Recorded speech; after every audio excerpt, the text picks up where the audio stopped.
लुका प्रमाणे जेजू क्रिस्ताचें शुभ वर्तमान 4 व्हड 24 ते 30. त्या फुडें ताणें म्हणलें, हांव तुमकां खरेंच सांगतां, खंयच्याच प्रवाद्याक आपल्या काशा गांवांत मान मेळोसो ना.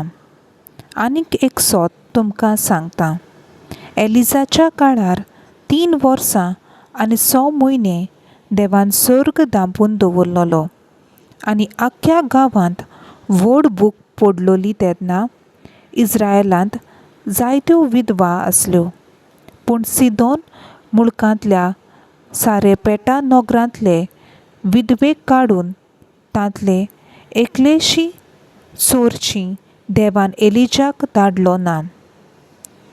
तशेंच एलिजेव प्रवाद्याच्या काळार जायतीं खोडकारां आसलीं, पूण सिरयेच्या नामानाक काडून तांतल्या एकल्याकूय देवान नितळ केलो ना.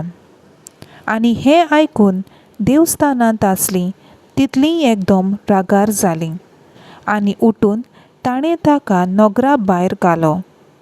ताचें नगर बांदलोलें आसा त्या दोंगराच्या माथ्यार तावन ताका सकला शेवटून उडोवंक थंय पर्यंत तीं ताका घेवन गेलीं. पूण सारको तांचे मदल्यान चलून तो आपले वाटेन गेलो. देवाचें उतर हें. देवाचो व्हड उपकार.